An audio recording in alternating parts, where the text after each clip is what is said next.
কি লাগছে দেখতে। মাইটি আরাবিয়ান সি, মানে বাইকের চিহ্ন ক্রস ক্রস করে লেখা ছিল। যা বাবা, কেসটা কি হলো?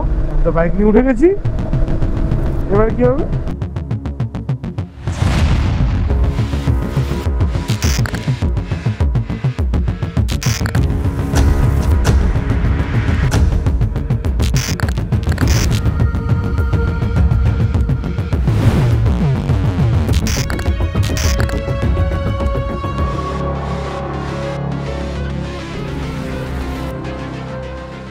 তো আমি এখন চলেছি স্ট্যাচু অফ ইউনিটি। বাইকটা পার্ক করেছি এখানে, ভিতরে চেঞ্জিং রুম আছে, ওখানে চেঞ্জ করেছি। আর যেগুলো লুজ লাগেজ ছিল ওই লাগেজগুলোকে খুলে ওখানে লকার আছে, লকারে রেখে দিচ্ছি। এই পাশে হলো লকার। এবার এখান থেকে সবাই গাড়ি ধরবো, গাড়ি ধরে যাবো। আগে से गाड़ी मिलेगा ना, यहीं से गाड़ी मिलेगा। कहाँ जाना है? यूनिटी जाना है, ऑटो से जाना है, वो बस से जाना है। किससे आना इजी होगा? ऑटो से जाना है तो इधर से इधर जाओ। हाँ, बाद इधर साइड पे स्टॉप है। हाँ, bus will take you for free, AC bus it is. So kind of in আগে থেকে বাস এখান থেকে ফ্রি আছে, বাস নেই। যেটা হলো টিকিট কাউন্টার, এখান থেকে আমি টিকিট কালেক্ট করেছি। এখন আমি যাচ্ছি হেডিং টুয়ার্ডস বাস স্টেশন। বাস স্টেশনটা কোথায় আছে? এদিকে প্রবাবলি।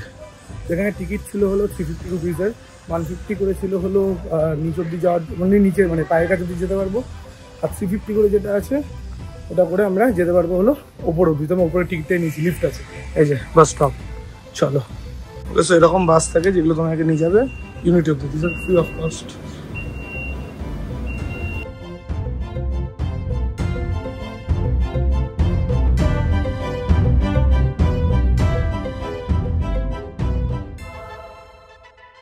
তো বাস ঠিক এই জায়গাটা নামিয়ে দিল। অ্যান্ড ওই দূরে তোমাকে দেখাচ্ছি স্ট্যাচু অফ ইউনিটির ফার্স্ট ভিউ।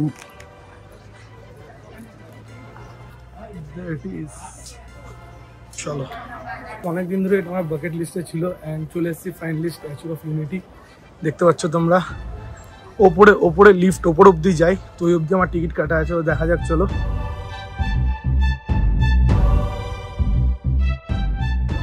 এখানে ফ্রি গল্ফ কার্টও আছে, only for senior citizen, pregnant women and specially able লোকেদের জন্য। আমার জন্য কিছু নাই গুরু, তো আমাকে হেঁটে হেঁটে যেতে হবে।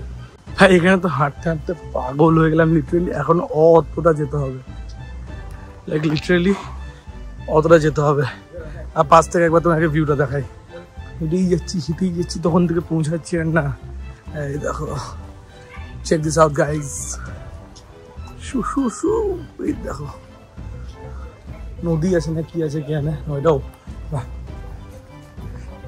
This is really good, I like it. হাঁটতে হবে না, আর কষ্ট করে হাঁটতে হবে না, এখান দিয়ে চলে যাবে।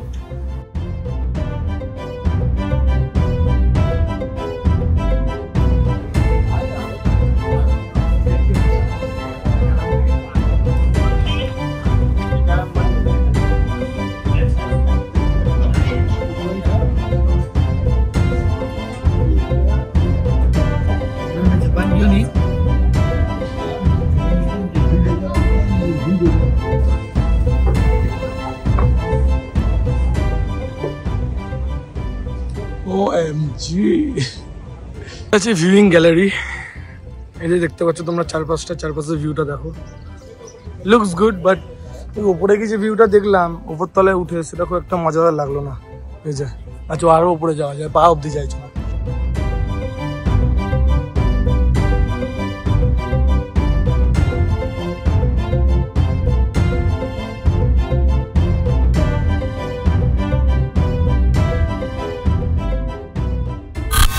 ওকে, so let's say bye to statue of unity. তোমরা দেখলেই, ইট ওয়াজ গুড, ঠিকঠাক, নট দ্যাট ব্যাড। হ্যাঁ, রাস্তার ধারে ফাউন্টেন, দিস ইজ গুড। এটা আমি এক্সপেক্ট করিনি যে রাস্তার ধারে ফাউন্টেন হতে পারে। ম্যাপে লোকেশন সেট করেছি ভাদোদরা এখান থেকে 81 কিলোমিটার অনলি। বাবা, গুজরাটের তো রাস্তাঘাট খুব সুন্দর, ওয়েল ডেকোরেটেড, ওয়েল মেনটেন্ড, একদম উইথ ফুটপাথ, দারুণ। Thank you, visit again. সব জায়গায় স্ট্যাচু অফ ইউনিটি। এখানে কি সুরট 139 বাঁ দিকে, কিন্তু আমরা বাঁ দিকে যাচ্ছি না, ডান দিকে যাবো, দেন কোস্টাল রুটটা ঘুরবো। ওকে, তো রাইট নিতে হবে, এখানে সবকিছু বন্ধ কেমন যেন। ওকে, লেটস টেক রাইট। বাবা, মারাত্মক পোকা, এত পোকা করতে গেলে এখানে। এই যে ইউনিটি সানরাইজ রিসর্ট, সবই ইউনিটি, এখানে সবকিছুতে ইউনিটি থাকতে হবে। ইউনিটি না থাকলে হবে কি করে? ইউনিটি হলে বাবা রে, এত দূরের মধ্যেই প্রথম একটা রেল ক্রসিং দেখতে পেলাম, তাও হাইওয়ের মাঝখানে রেল ক্রসিং। এখানে আমার হচ্ছে ঠান্ডা পড়ে গেছে, 27°C অ্যান্ড কেমন কুয়াশা কুয়াশা লাগছে চারপাশটা। তো বেসিক্যালি আমি এখন চলে এসেছি ভরোদরা চলে এসেছি। এই এখান থেকে আগেই হলো ভরোদরা আর কি বেসিক্যালি। আর এখান থেকে আমরা নেবো রাইট টার্ন টুয়ার্ডস কোথায় আমি যাই না, ম্যাপ লাগিয়ে দিয়েছি ডিউয়ের। এবার যেমন যেমন লোকেশনে নিতে থাকবে তেমন তেমন আমি যেতে থাকবো, এই হলো প্ল্যান। এই যে এই সিগন্যাল থেকে আমরা নেবো ডান দিকে। এটা মনে হয় এক্সপ্রেসওয়ে বা কিছু আছে বোধহয়। 4 লেন রাস্তা থাকুক তাহলেই হবে, আমার আর কোনো চিন্তা নাই। 4 লেন যত দূর থাকবে আমি অত দূর চলতে থাকবো। বাপরে এখানে এত ভিড়। সোজা চলে যাচ্ছে ভরোদরা তো আমি যাবো না, স্কিপিং ভরোদরা। এই যে লেখা আছে তোমরা দেখতে পাচ্ছ, ভরোদরা। আর সোজা চলে গেলে মনে হয় আহমেদাবাদও পৌঁছে যাবো। ও আচ্ছা, এই রাস্তায় সোজা গেলে আহমেদাবাদ পৌঁছাবো। এটা ভরোদরা, এদিকে Ahmedabad. Okay, so far so good, let's go. আচ্ছা এনিওয়েজ রাইড আপডেট দেওয়া যাক একটু। দিউ এখান থেকে এখনো হলো 409 কিলোমিটার, সময় দেখাচ্ছে 7 ঘন্টা 26 মিনিট। আর এখনো অব্দি সকাল থেকে আমি চালিয়ে ফেলেছি 421 কিলোমিটার, আর এখনো 400 kilometre, halfway done, halfway to go. এই হলো কারেন্ট সিনারিও। চলো। আরে প্যাকেট ফেলছে কেন গাড়ি থেকে ভাই? ননসেন্স।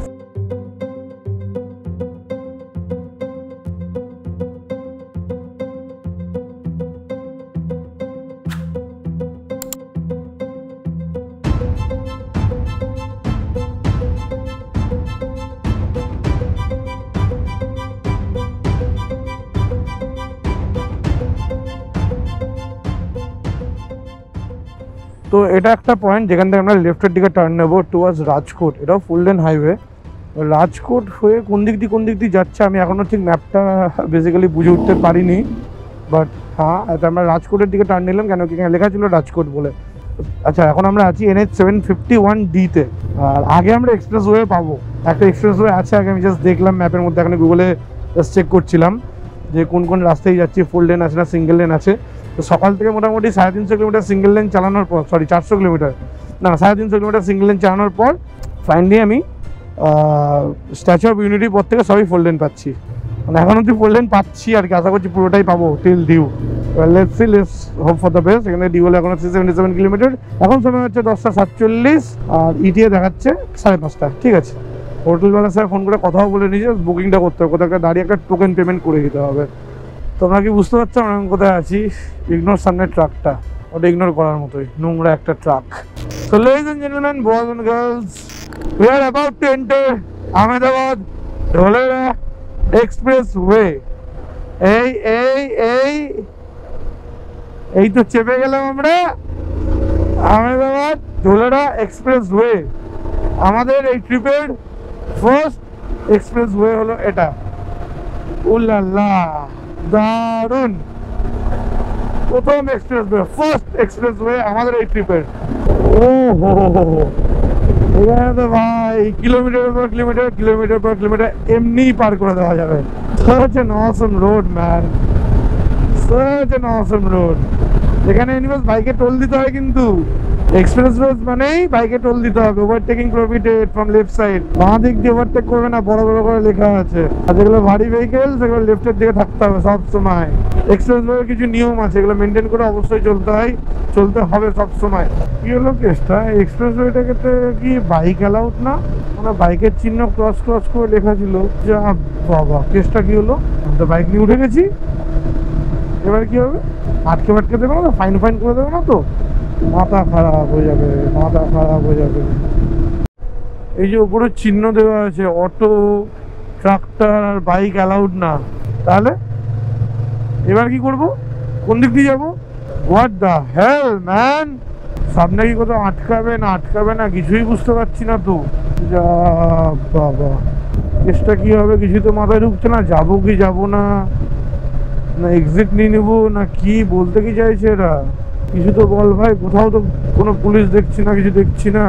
মাথা খারাপ হয়ে যাবে। যদি এই এক্সপ্রেসওয়ে থেকে নামিয়ে দেয় তাহলে কোথার দিয়ে যাবো? এখান থেকে নামিয়ে দিলে এই বাবা। তো এখান থেকে ডিউ মোটামুটি 80 কিলোমিটার মতো বাকি আছে। এখানে একটা রেস্টুরেন্ট দেখলাম, বাইরে বাইকটা পার্ক করা আছে। এখানে দাঁড়ালাম, একটু ব্ল্যাক কফি খাচ্ছি। এখন সময় হলো অলমোস্ট 4টে বাজে, ভোর হতে চলেছে। আমি মোটামুটি 740-50 কিলোমিটার মতো চালিয়ে ফেলেছি, আর বাস বাকি আছে 75 to 80 কিলোমিটার। তো লাস্ট ব্রেক নিয়ে এখানে এখন কফি খাচ্ছি, কফিটা এনজয় করি, তারপর আরামসে ডিউ পৌঁছাবো। That's the plan. So far so good. এখান থেকে বেরোনো যাক। ডিস্টেন্স আর বাকি রয়ে গেল অনলি 79 কিলোমিটার। সময় দেখাচ্ছে 1 ঘন্টা 35 মিনিট, রিটে দেখাচ্ছে 6টা 10, তার আগেই পৌঁছে যাবো। আমি চেষ্টা করছি না লেটে পৌঁছাই, কেন কি হোটেলে আমি অলরেডি কল করে কথা বলে নিয়েছি, তো ওরা অলরেডি চেক ইন দেবে, নট অ্যাজ তাড়াতাড়ি অ্যাজ 6টা। Let's see, let's hope for the best. চলো। তো এখন মোটামুটি সকাল হবে আর কি, সময় 4:40, আর ঠান্ডাটা না বেশ অনেকটাই বেড়ে গেছে, এখন 21 ডিগ্রি টেম্পারেচার দেখাচ্ছে। আর রাইডিং জ্যাকেটটা যেহেতু ওই ওয়াটারপ্রুফ রাইডিং জ্যাকেট আছে, তো সব কিছু লাগিয়ে নেওয়ার পর খুব একটা ঠান্ডা লাগছে না, বাট হাতে খুব ঠান্ডা লাগছে, কেন আমার ওই গোটেক্সের গ্লাভসগুলো ভিতরে ভরা আছে আর নর্মাল রাইনক্সের গ্লাভসগুলো বাইরে আছে।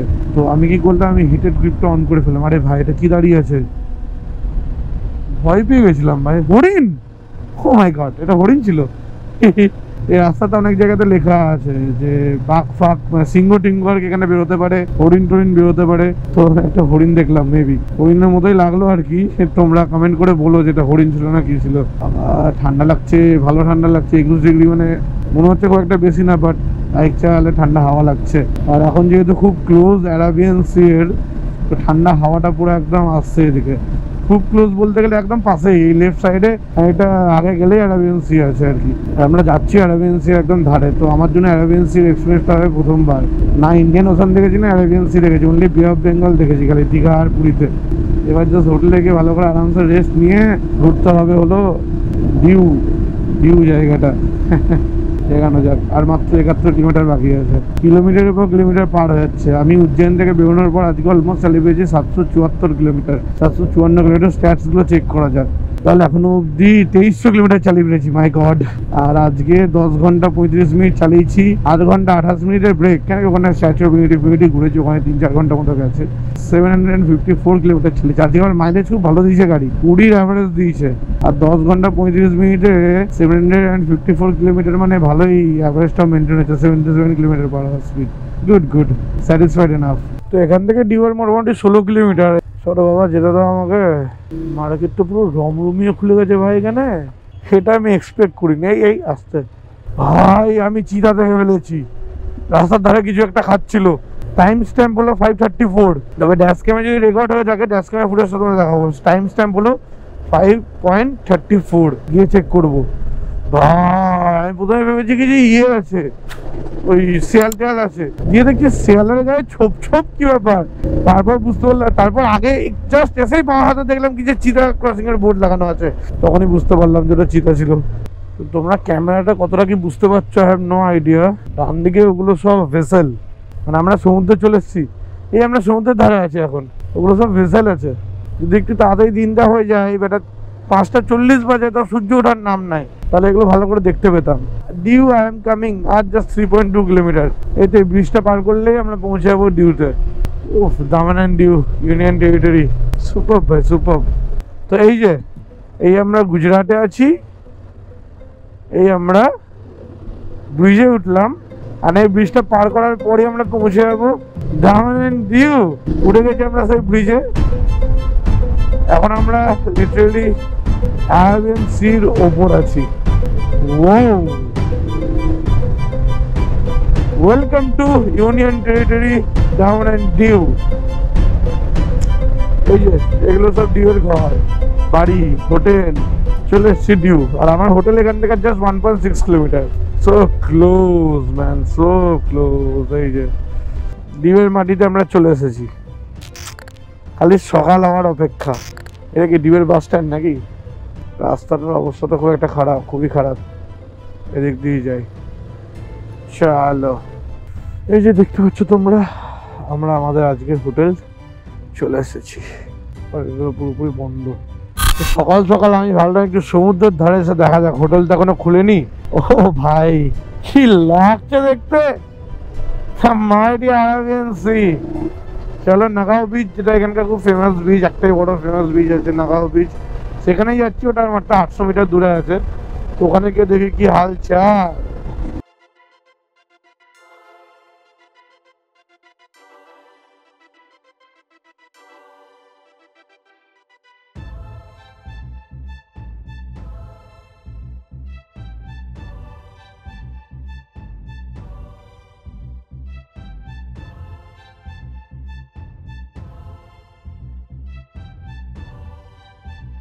তো আমি চলে এসেছি ডিউয়ের হোটেলে, ডিউয়ের হোটেলে এসে আমি ঘুমিয়ে পড়েছিলাম। এখন সময় হচ্ছে almost 2টো।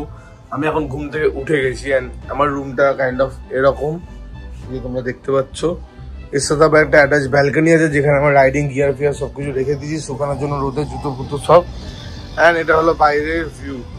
Anyways that's all for this video. I hope you guys liked it. যদি তোমাদের ভালো লেগে থাকে then don't forget to like, share and subscribe to my channel. দেখা হচ্ছে তোমার সাথে পরের ভিডিওতে, যেটা হতে চলেছে এক্সপ্লোরিং ডিউ। খুব ডিপলি এক্সপ্লোর করবো না, বাট স্লাইটলি এক্সপ্লোর করবো ডিউ শহরটাকে আজকে। চলো, see you soon in next video. Till then, by.